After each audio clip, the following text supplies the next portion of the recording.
I got another little section of my Culuting of America book done, chapter on exploitation of labor, so y'all get to hear it. This is very rough. It gets much more polished, and other outside people saying these things will be added. That's the stage we're at. But also any and all the feedback or related experiences that you have had, because as my talent manager points out, we are co-creating this book. Okay, so we've just talked all about how cults and regular religious organizations exploit labor, especially of children. And if you're wondering what I'm talking about, you can read about that in my current book that's out, Uncultured, my memoir of growing up in the Children of God religious cult and going into the cult of the U.S. Army. Signed copies here. Now we're going to talk about exploitation of labor in the U.S. Army. The U.S. Army simply would not be able to function if they had to pay soldiers overtime and actually respect the regulated duty day. The duty day exists as a concept and as a regulation, but in practice, it's more of a loose guideline that gets ignored whenever the mission demands it. The expectation is clear. You're a soldier first, always, and that means the Army owns your time, your energy, and often your health. And the mission demanded it for, a 20-year war.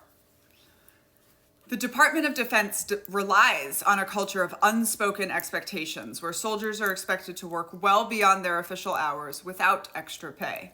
Long training exercises, overnight deployments, and endless hurry up and wait scenarios stretch the workday far past the supposed 8-hour limit. But soldiers are told to embrace the suck and accept it as part of military life.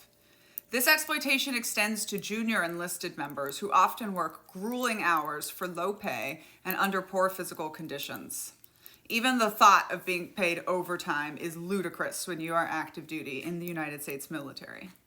And that doesn't even begin to tally the free labor military spouses give the Department of Defense and the country. Spouses are often the glue holding everything together, running households through constant moves, deployments, and the demands of military life, all without compensation or even acknowledgement. This group of spouses in Washington State was surveyed, and they said they should be referred to as "and spouse."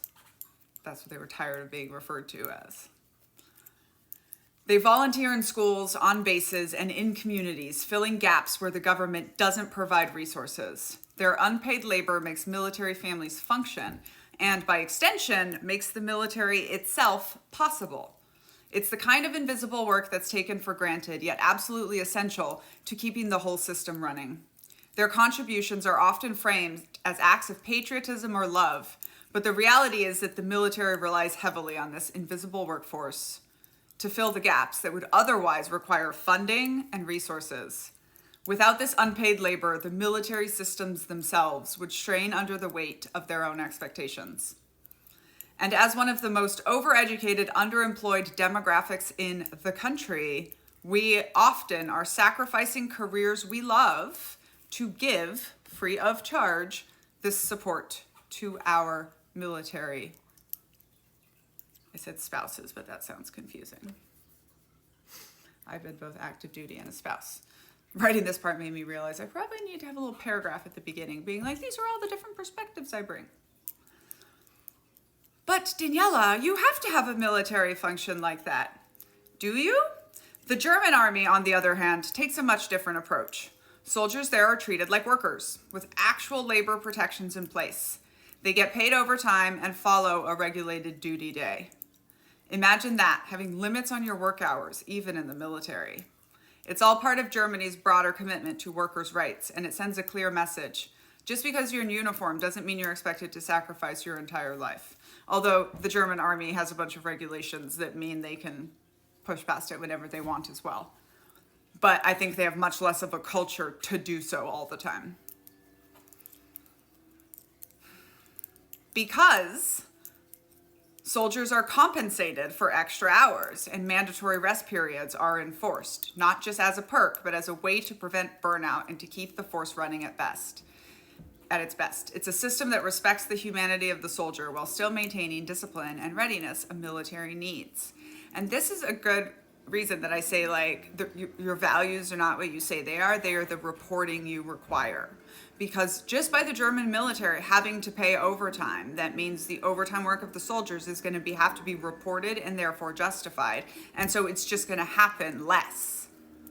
Meanwhile, I had this whole discussion with my husband. He was in a special operations helicopter unit, like doing the most dangerous missions all the time for 4 years straight. He was gone 6 to 9 months a year.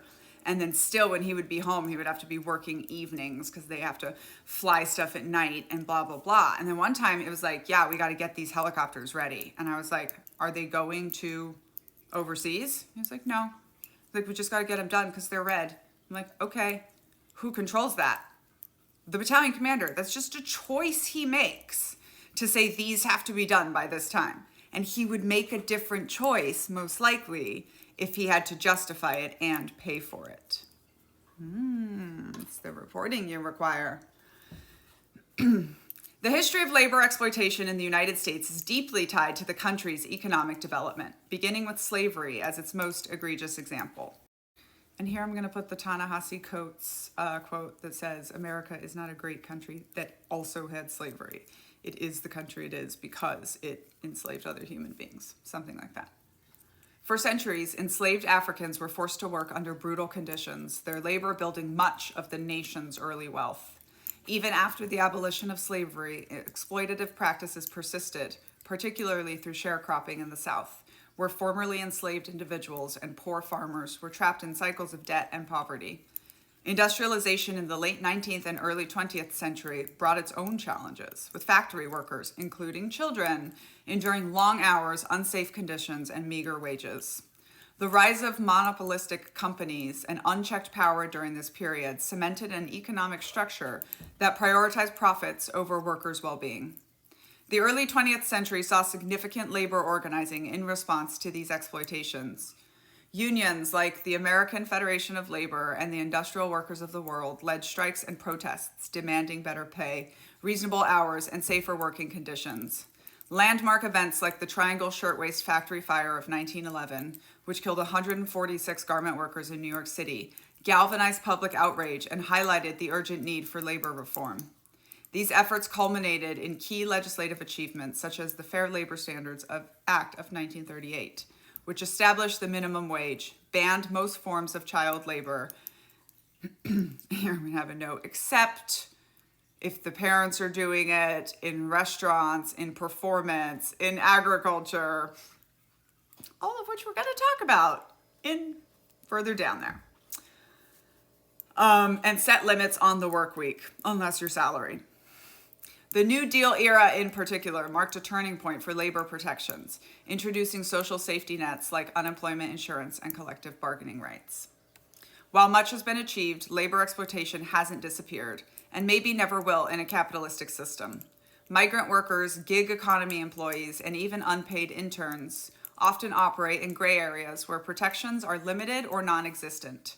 Fighting for fair wages, healthcare, and workplace equity. Recent victories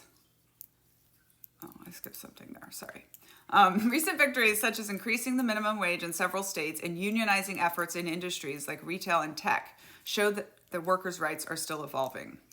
Meanwhile, in corporate America, labor exploitation is alive and well, hiding behind feel-good terms like hustle culture or we're all family here, with a side call-out box that says, remember, anything that calls itself your family wants to overwork you, underpay you, and expect you to put up with more BS than you would otherwise. Companies expect employees to work long hours without fair compensation, packaging it as dedication or ambition. The gig economy has taken this even further, with places like Uber, DoorDash, and Microsoft labeling workers as independent contractors so they don't have to provide benefits like healthcare, paid leave, or retirement plans. Call-out box that says, I was one of those vendors in my first job outside the Army at Microsoft. Amazon warehouse workers deal with brutal conditions, barely any breaks for insane productivity quotas, and tracking systems that ding them for slowing down even for a second. There are unpaid internships and low-paying entry-level jobs, which push the idea that you should sacrifice your time and well-being to pay your dues. It's all part of a system that lets companies rake in massive profits while employees deal with burnout, financial struggles, and barely any recourses to fight back.